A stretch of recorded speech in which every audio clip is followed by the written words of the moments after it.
আসসালামু আলাইকুম, welcome to my YouTube channel always math and English করে। আশা করি সবাই ভালো আছেন। সবচেয়ে সপ্তম শ্রেণীর শিক্ষার্থী, তোমাদের ইংলিশ পার্টের যে গ্রামারের 30 নম্বর রয়েছে, এই 30 নম্বরের মধ্যে তোমাদের রয়েছে রাইট ফ্রম ভার্ব, তারপর হচ্ছে আইডেন্টিফাইং টেন্স, তারপর হচ্ছে তোমার প্রিপোজিশন, তারপর হচ্ছে তোমাদের কনজাংশন, তারপর হচ্ছে তোমাদের চেঞ্জিং ভয়েস। ঠিক আছে, তোমাদের এই গ্রামার পার্টটা কিন্তু তোমাদের নতুন কারিকুলামে টিচাররা কিন্তু ক্লাসে পড়ায় নাই। ঠিক আছে, তাহলে তোমাদের এখন এগুলো তো তোমাদের আনসার করতে হবে। তো আনসার করতে গেলে তোমাদের যে অল্প সময়ে গ্রামারগুলো শেখা, তারপর এগুলো প্র্যাকটিস করা তোমাদের জন্য টাফ। এজন্য তোমাদের এই গ্রামার পার্টটা যাতে তোমরা খুব সহজেই পরীক্ষার আনসার করতে পারো, তার জন্য আমি কিছু শর্টকাট টেকনিক প্লাস হচ্ছে তোমাদের প্র্যাকটিস ক্লাস দেব। এই মুহূর্তে যারা আমার এই ভিডিওটি দেখছেন, অবশ্যই চ্যানেলটিকে সাবস্ক্রাইব করে রাখুন, আর নতুন নতুন ভিডিও পেতে বেল আইকনে ক্লিক করে রাখুন। ওকে, তাহলে চলেন আমরা এই রাইট ফ্রম ভার্ব কীভাবে আমরা খুব সহজেই এই 5 নাম্বার আমরা পাবো তার ফর্মুলাটা দেখব আগে। আর তার আগে আমরা একটা নমুনা প্রশ্ন দেখে নিই।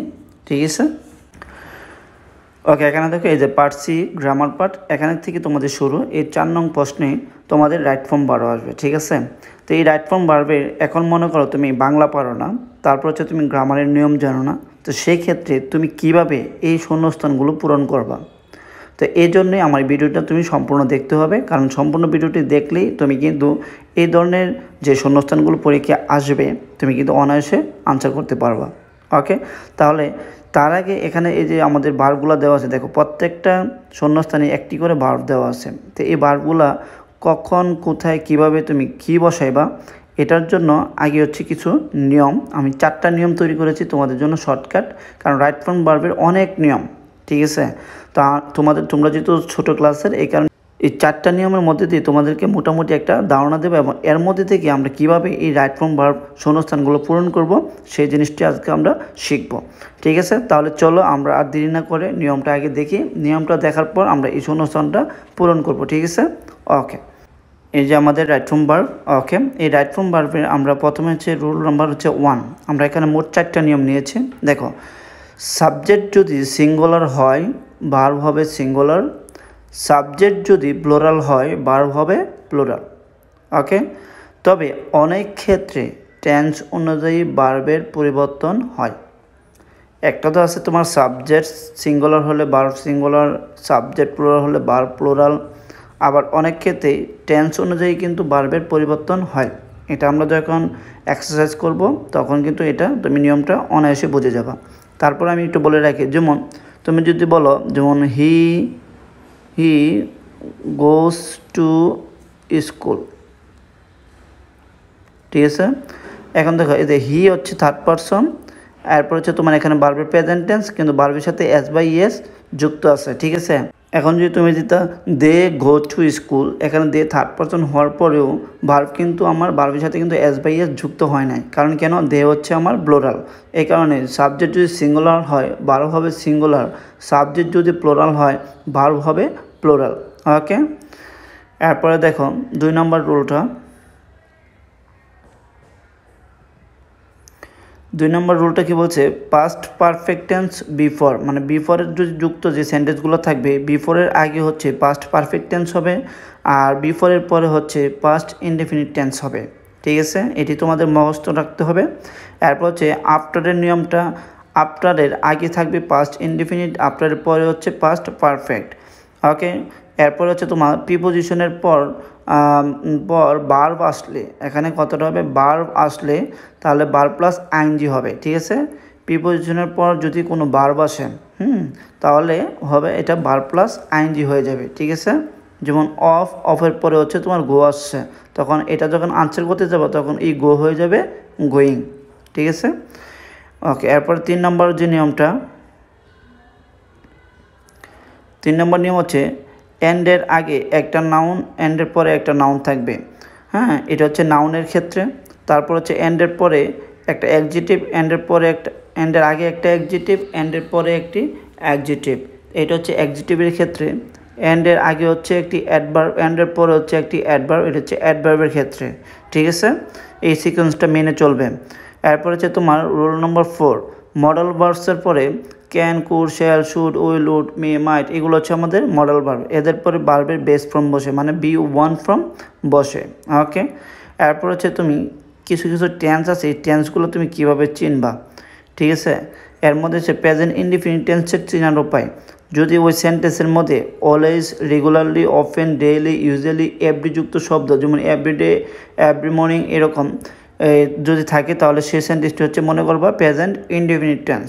ওকে, এরপর হচ্ছে তোমার পাস্ট ইনডিফিনিট টেন্স চেনার উপায়। যদি যে সেন্টেন্সটি থাকবে এই সেন্টেন্সের মধ্যে যদি yesterday, ago, once upon a time, last month, last year, last day এরকম থাকে, তাহলে সেই ক্ষেত্রে এটা হবে পাস্ট ইনডিফিনিট টেন্স। ওকে, এরপর হচ্ছে তোমাদের ফিউচার ইনডিফিনিট টেন্স চেনার উপায়।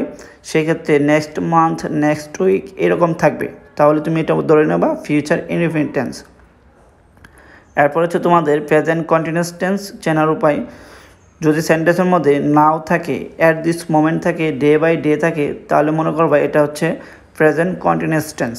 ওকে, এরপর হচ্ছে তোমার প্রেজেন্ট পারফেক্ট টেন্স। এই প্রেজেন্ট পারফেক্ট টেন্স হচ্ছে just, just now, already, recently, lately, never, yet, for যুক্ত সময়, এই ধরনের সেন্টেন্সের ক্ষেত্রে প্রেজেন্ট পারফেক্ট টেন্স হবে। আর আরেকটা কথা বলে রাখি, সেটা হচ্ছে রাইট ফর্ম ভার্ব ভালো করতে হলে টেন্সের যে 12টা নিয়ম আছে, স্ট্রাকচার আছে, এই স্ট্রাকচারগুলো কিন্তু তোমাদের জানা থাকতে হবে, তা না হলে তুমি কিন্তু রাইট ফর্ম ভার্ব ভালো করতে পারবে না, ঠিক আছে। তোমাকে যদি রাইট ফর্ম ভার্বে ভালো করতে হয়, অবশ্যই টেন্সের 12টা স্ট্রাকচার তোমাকে ভালো করে পারতে হবে।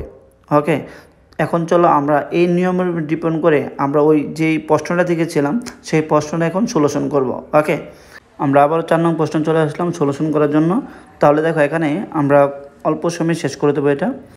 রাহুল ওয়াকআপস early every morning, he starts his day by brushing his teeth and, এই যে দেখো এখানে একটা অ্যান্ড পাইছো, এই অ্যান্ডের পরে একটা গ্যাপ, অ্যান্ডের আগে একটা এখানে ভার্ব আছে, সেটা হচ্ছে ব্রাশিং।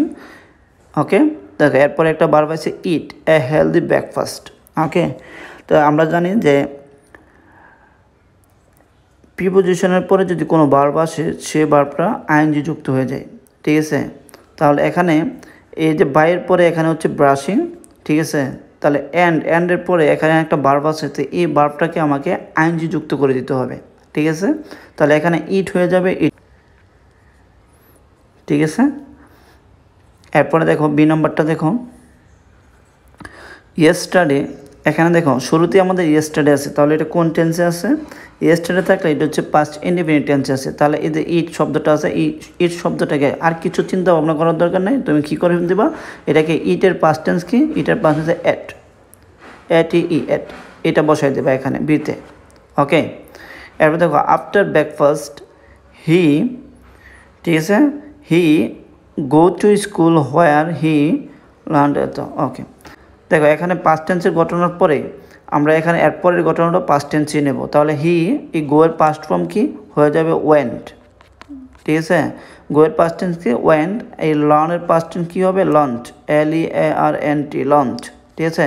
দুটোটি পাস্ট টেন্স, কারণ এর আগের ঘটনাটা আমার পাস্ট টেন্সে, কারণ গতকালকের কথা বলতেছে এখানে, এই কারণে আমাদের এখানে টেন্সগুলো কী করতে হবে, পাস্ট টেন্সে নিতে হবে। ওকে, এরপর দেখো তোমার in the afternoon Rahul and his friends often, এখানে রাইট হবে, কেন বলছে রাইট হবে, দেখো রাহুল এবং হিজ ফ্রেন্ড এখানে একের অধিক, ঠিক আছে।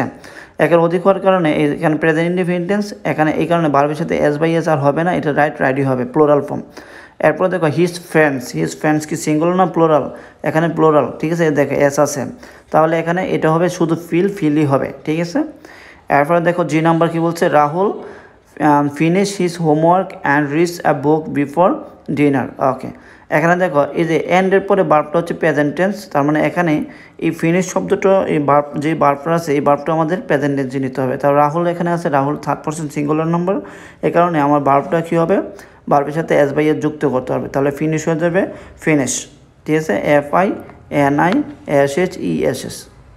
ওকে, এরপরে দেখো he read the same book for a few days now, ফরযুক্ত সময় দেওয়া আছে, তো ফরযুক্ত সময় দেওয়া থাকলে সেটা হচ্ছে present perfect continuous tense. Present perfect continuous টেন্সের স্ট্রাকচার কি subject plus have been, has been plus ভার্বের লগে আইএনজি যুক্ত প্লাস হচ্ছে অবজেক্ট। তাহলে এখানে এই হিয়ের সাথে বসে হিয়ের সাথে বসে হ্যাজ, তাহলে হ্যাজের সাথে হচ্ছে বিন, হ্যাজ বিন, তারপর হচ্ছে রিডিং, ঠিক আছে, তারপর কী হবে রিডিং। তাহলে এখানে আনসার হচ্ছে এতে has been reading the same book for few days now. After dinner he watch, এখান থেকে এই যে হি, তারপর হচ্ছে এখানে প্রেজেন্ট টেন্সের ফর্ম আছে, তার মানে এখানে ওয়াচেস, ইয়েস যুক্ত করে দেবা শেষ। তারপর হচ্ছে in sum he maintains daily routine, daily থাকলে কোন টেন্স, ডেইলি থাকলে হচ্ছে প্রেজেন্ট ইনডিফিনিট, তার মানে এখানে মেনটেন হয়ে যাবে মেনটেন্স, MINTAINS, মেনটেন্স। ওকে, তো আশা করি এটা তোমরা সহজেই বুঝতে পেরেছো। আর এর জন্য তোমাদের বেশি বেশি করে প্র্যাকটিস করতে হবে, প্র্যাকটিস ছাড়া তুমি কিন্তু ভালো করতে পারবে না। তা আবার বলে রাখি, যারা এই মুহূর্তে আমার এই ভিডিওটি দেখছেন অবশ্যই আমার চ্যানেলটিকে সাবস্ক্রাইব করে রাখুন, আর নতুন নতুন ভিডিও আপডেট পেতে বেল আইকনে ক্লিক করে রাখুন।